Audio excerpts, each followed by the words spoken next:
Hello बच्चों, कैसे हैं आप सब। उम्मीद है अच्छे होंगे। मैं आपका social science teacher Ali sir स्वागत करता हूं आपके अपने यूट्यूब चैनल वर्ड्स गुरु में। आज मैं आपके सामने बहुत ही इंपॉर्टेंट लेक्चर लेकर के आया हूं जिसका नाम है वन विनाश के कारण। बहुत ही इंपॉर्टेंट ये क्वेश्चन है बिहार बोर्ड का। अगर आप क्लास 10th में हैं तो आपके लिए काफी इंपॉर्टेंट रहने वाला है।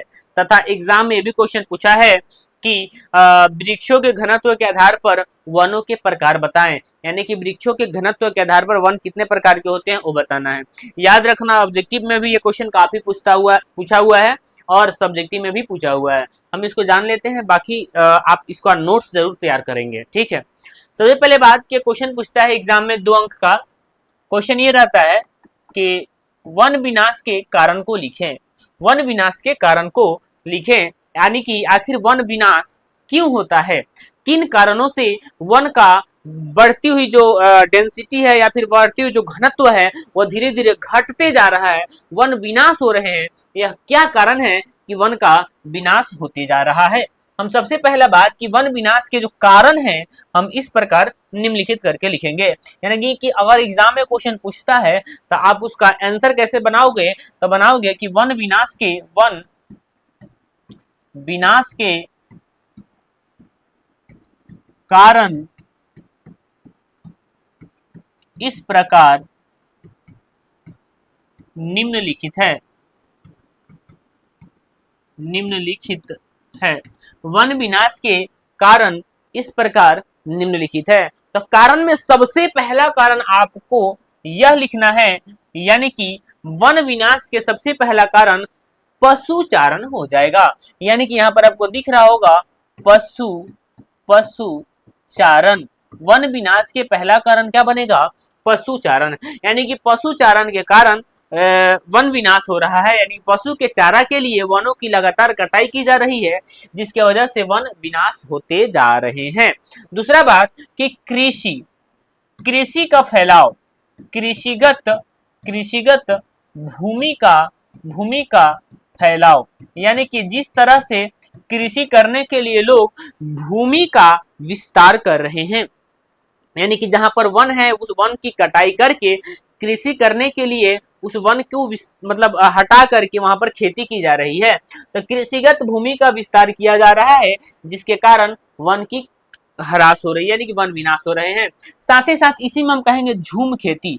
झूम खेती किसको कहते हैं? यानी कि आदिवासी जो लोग होते हैं वे वनों की कटाई करके, आदिवासी जो लोग होते हैं वनों की कटाई करके और खेतों में अनाज उगाते हैं, और जब खेतों की उर्वरक शक्ति खत्म हो जाती है तो उस वन को मतलब उस खेत को छोड़ देते हैं, यानी कि वहां से जंगल भी चली गई और उसका यूज भी नहीं हो रहा है, तो उसको बोलेंगे झूम खेती। तो ये सारे कारण बनते हैं वन विनाश के। दूसरा कारण कि वनों की कटाई, यानी कि वनों की कटाई के कारण लगातार वन विनाश हो रहा है, यानी कि पशुचारण, कृषिगत भूमि का फैलाव, और देखोगे ध्यान से तो वनों की जब लगातार कटाई की जाएगी तो क्या होगा? वन विनाश होगा। साथ ही साथ हम यह कहेंगे कि औद्योगिकरण का विकास, औद्योगिकरण का विकास, यानी कि जैसे जैसे उद्योग धंधे लगाए जा रहे हैं, जिस क्षेत्र में उद्योग लगाए जाते हैं उस क्षेत्र के वन को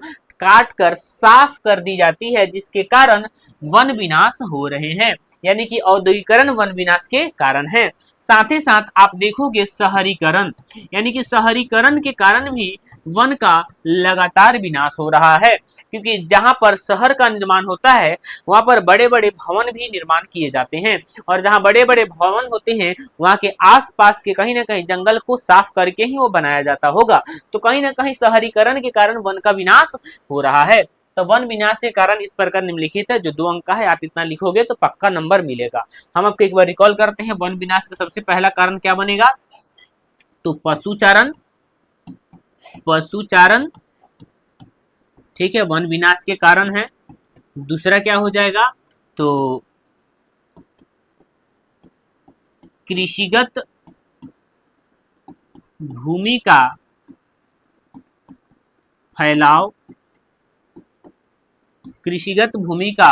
फैलाव, ये वन विनाश के कारण है। तो तीसरा है झूम खेती, झूम खेती के कारण भी वन का विनाश लगातार होते जा रहा है। चौथा कारण है वनों की कटाई। वनों की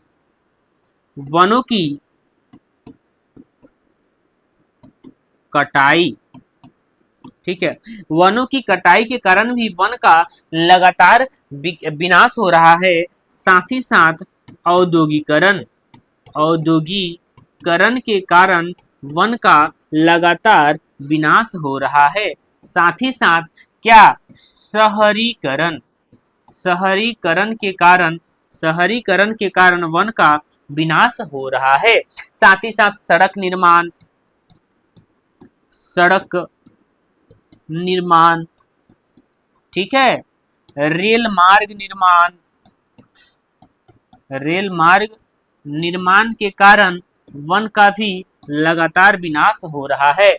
तो ये वन विनाश के कारण है, आपको यह बात ध्यान से पता होना चाहिए और ये लॉजिकली बात है, आपको ऑलरेडी पता भी होगा। तो आप इतना लिखोगे तो आराम से एग्जाम में जो क्वेश्चन का आंसर दिया जाएगा अगर इस हिसाब से, तो वो जितना अंक रहेगा वो मिलेगा। ठीक है, तीसरा पॉइंट है, आपको पता होना चाहिए कि वृक्षों के घनत्व के आधार पर वनों के प्रकार, यानी घनत्व का मतलब होता है कि किस तरह से घन है कि घन नहीं है, तो उसी के आधार पर हम वनों के प्रकार को देखेंगे। तो वृक्षों के घनत्व के आधार पर वनों को 5 भागों में बांटा गया है। वृक्षों के घनत्व के आधार पर वनों को 5 भागों में बांटा गया है। सबसे पहला है अत्यंत सघन वन। सघन का मतलब होता है घना और अत्यंत मतलब बहुत, यानी कि ऐसा वन जहां पर वनों की संख्या बहुत ज्यादा होगी, एक के बाद एक बहुत ही घना जंगल होगा, हम उसे अत्यंत सघन वन कहेंगे। और वहां पर वृक्षों का जो घनत्व होगा 70% से भी अधिक होगा, यानी कि वहां पर वृक्ष, वहां पर झाड़ियां, ठीक है, बहुत ही ज्यादा होंगे। तो हम कह सकते हैं कि वे अत्यंत सघन वन वैसे वन जहां पर काफी घनी पेड़ पौधा होंगे तथा वहां वृक्षों का घनत्व 70% से भी अधिक होता है। दूसरा है सघन वन, यानी कि यह ऐसा वन होगा जहां पर वृक्षों का घनत्व 40 से 70% होगा, यानी कि जो अत्यंत सघन की तुलना में थोड़ा सा कम होगा वहां पर जंगल। तो तीसरा है खुले वन, यहाँ पर वृक्षों का घनत्व 10 से 40% होता है, यानी कि वहां पर जो जंगल होगा, पेड़ पौधा होगा, थोड़ा दूर दूर पर होंगे। तीसरा है झाड़िये वन, चौथा है झाड़िये एवं अन्य वन, यानी वृक्षों का घनत्व 10% से भी क्या होता है, कम होता है। और सबसे इंपोर्टेंट जो वन है, पांचवा है मैंग्रोव वन या समुद्री तटीय वन। ये बहुत इंपोर्टेंट है, मैंग्रोव या समुद्र तटीय वन। ये बहुत कम होते हैं लेकिन ये काफी इंपोर्टेंट भी होते हैं। ठीक है, तो उम्मीद है ये वनों के वृक्षों घनत्व के आधार पर वनों को 5 भागों में बांटा गया है। हम यहाँ पर डेफिनेशन भी लिखे हैं, आप उसको लिख लेंगे कि अत्यंत सघन वन किसे कहते हैं। तो भारत में अत्यंत सघन वन का विस्तार 54 लाख हेक्टेयर भूमि पर है, जो कुल भौगोलिक, यहाँ पर भौगोलिक है, कुल भौगोलिक क्षेत्र का 1.66% है। और असम और सिक्किम में, ये बहुत इंपोर्टेंट है, असम और सिक्किम को छोड़कर पूर्वोत्तर के सभी राज्यों में अत्यंत सघन वन मौजूद है, यानी कि असम और सिक्किम में अत्यंत सघन वन नहीं है। बाकी वहां पर जो 7 राज्य है उसको 2 को छोड़ करके बाकी 5 राज्य में अत्यंत सघन वन है। हम यहाँ पर एक बार मैप में भी देख लेते हैं, जैसे आपको यहाँ पर दिख रहा होगा, जरा ध्यान से देखेंगे, अगर हम बता दें तो यहाँ पर है असम, ठीक है, हम यहाँ पे इसको मिटा देते हैं।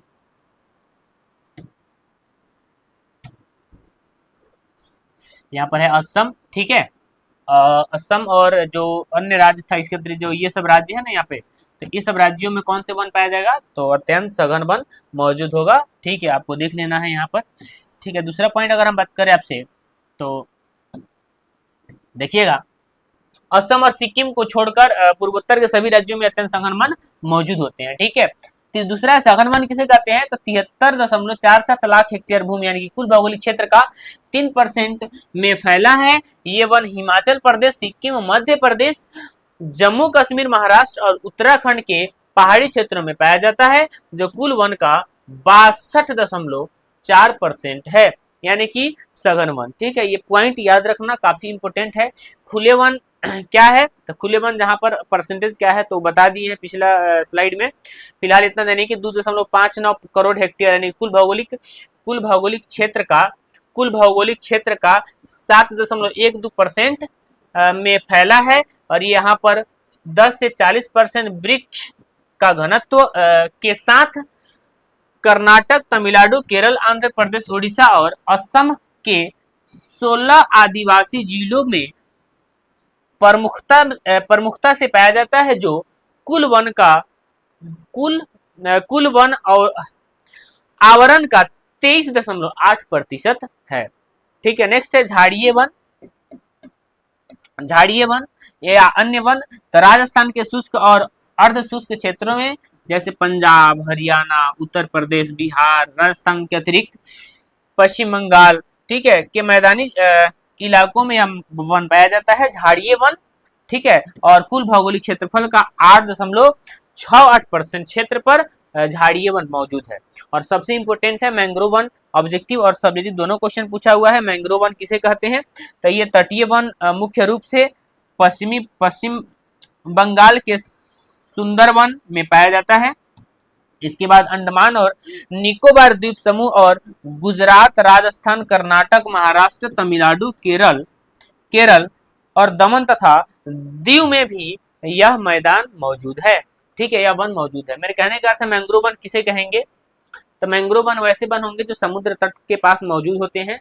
और याद रखना, गंगा और ब्रह्मपुत्र नदी के जो मेल से सुंदरवन डेल्टा का निर्माण हुआ है पश्चिम बंगाल में, वो जो वन है उस वन को हम मैंग्रोव वन भी, वहां पर मैंग्रोव वन मौजूद होते हैं जो समुद्र के तट पर मौजूद होते हैं ये वन। ठीक है, तो ये वन कहाँ खासकर पाया जाएगा, तो पश्चिम बंगाल में पाया जाएगा।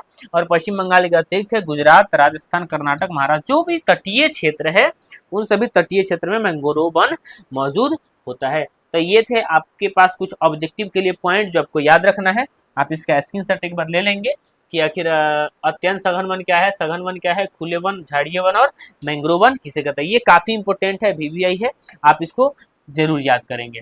फिलहाल यहाँ पर इसका भी स्क्रीनशॉट ले लीजिएगा कि वृक्षों के घनत्व के आधार पर वनों को कितने भागों में बांटा गया है, 5 भागों में। वन का परसेंटेज भी यहाँ पर लिखा गया है, यह काफी इंपॉर्टेंट है। बाकी आपको किसी प्रकार के कंफ्यूजन होंगी तो आप एक बार कमेंट बॉक्स में जरूर लिखेंगे। आप इसका भी स्क्रीनशॉट ले लीजिए। धन्यवाद।